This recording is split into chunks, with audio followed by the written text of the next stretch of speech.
Now, we first told you about this yesterday. It's caught fire across the country today in Arizona. If police think someone is an illegal immigrant, they can stop them, they can check, no questions asked. They don't have to be doing anything wrong, and they can be stopped. Illegal immigration is a huge issue in California. Would that plan work here? It is now a violation of state law in Arizona to be in the United States without proper documentation. No proof of legal residency, and you're out. Critics call it a mandate for racial profiling and have labeled Arizona a police state. Leo, is Arizona right or wrong? Would this work in California? Arizona is wrong. I'm leaving California to go help those people in Arizona. Fred, this is racial profiling. The state government of Arizona does not have the right to regulate immigration. It is a federal mandate. We tried that here in California with Prop 187. But what is insulting is, as you correctly stated, these people, they don't have to do anything wrong. If these officers think that they might be a illegal alien and ask for paperwork, they can do this. This is totally a violation of individual rights. I will be leaving California and going to Arizona to help those people. This is totally wrong. Amy, we have such a huge illegal immigration problem here in the state of California. Do you think somebody might go, light bulb? Well, the problem is looking Hispanic is not probable cause.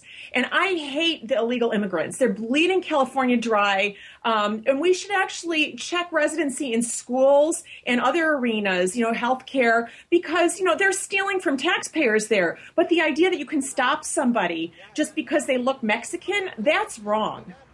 Well, wait a minute. You said they're stealing jobs. Excuse me, with all due respect, the jobs that some of these illegal aliens do, No, Amy, I didn't say you don't jobs. do. You know what, Leo, that's not what I said. They're stealing from taxpayers because illegal immigrant children are going to schools and they're using our health care paid for by taxpayers, okay? I am not Leo. Yes, if you see somebody looting a store and you catch them, it's legitimate to see if they're a citizen. It is not legitimate because somebody Hispanic is driving down the street to do it. Amy, these people, they do jobs here. They buy goods here. Sorry, they Leo, pay we have taxes laws. here. Leo, we have laws. Laws enforced. Laws plus enforcement. This is good. If you want to change the law, as Milton Friedman said, you can't have open borders in a welfare state. We have a welfare state, can't have open borders. Change the welfare state, open the borders. One or the other. I'm not talking about welfare state. I just want you. I mean, what you're basically saying is that these illegal aliens come here and they do a disservice. They don't. They do a productive service for jobs that Americans do not want to do. Let me just toss this out. Let me toss this out. You know what? Maybe we'll go a little over on this, but let me toss it out. Also, in this law in Arizona, there are no more day laborers. So the guys you see standing outside a Home Depot, and you drive by and you employ them for the day, and they work around your house, illegal in Arizona now. Can't do that anymore. And you can't employ those people anymore. You can't pick them up, and they can't do it. Good. Fred, there's a double speak here for a lot of people in California. Those people who stand on the corner like in West Los Angeles, guess who's picking them up? American business people who are picking them up, and then on the other hand, exploiting them. So I think it's really a double-edged sword here, and we got to be honest that Americans are exploiting these illegal aliens. And you know what? Punish those Americans for exploiting them, for actually exploiting our lack of enforcement of immigration laws. All right. We got to move on. We'll all agree to disagree on that. Red light cameras, it's been shown they do reduce accidents around intersections, but they're also there to generate revenue for the city. Hadn't worked that way in L.A. The city's actually lost money, but in a stroke of genius decided to continue to lose money and use them. In Anaheim, it's a different story. City Council there supports a charter amendment that would ban red light cameras. Mayor Kurt Pringle told the OC Register, "It's very discouraging when government thinks its sole purpose is to use public safety as a revenue-raising tool.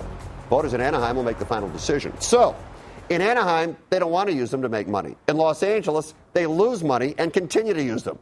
Who's right? Who's wrong, Amy?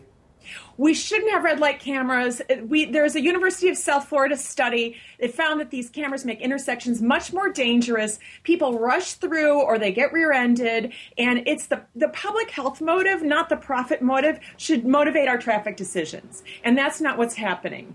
These cameras are bad. They pick up, a lot of them pick up people making those little rolling right turns. This is not helping anyone. And we should stop voting in all these boondoggles like every California voter does that we can't afford. We'd love to have a train to San Francisco. Well, I'd love to have a flying car, but I can't afford that, and so I don't buy one. That's how it works. Leo, go ahead. Fred, there's a couple of issues here. First of all, public safety as revenue source. You got officers creating speed traps all over it. You got officers at particular posts watching motorists for the purpose of getting tickets. So they're posted. So they've always done that in the past. But more importantly, going back to the Los Angeles situation, there's no problem. There's no issue here as far as why LA keeps this in play. Someone is getting paid. Some lobbyist is making sure someone within City Hall is keeping this in play, notwithstanding the losing source of revenue here. It doesn't make any sense for LA to keep this and they're losing money. So that tells me some special lobbyist has a tremendous amount of influence over the city council. Actually, the cities are playing along. Some cities, Radley Balco from Reason found that some cities shorten the yellow light time so they can catch more people. They get you, because it's like $380 for one of these red light tickets, and the insurance companies can jack up your premium. So I wouldn't be surprised if their lobbyists are involved. But using public safety as a revenue source it has been going off in the past years. You have motorcycle cops hiding behind trees or sitting in speed traps. They do it all the time. But Leo, people don't know those cops are there, so it doesn't influence their driving, other than maybe they slow down once they see them. But those red light cameras, people are going to get caught, and they race through them or get rear-ended. All right. Hey, I got news. I've never been caught. You're a bad person. If you run through red lights, you're a bad person. Bad. All right. And with that, for the two of you, the red light is on. We're done for tonight. Thank you both very much. It was terrific. I'll talk to you guys soon. Bye-bye.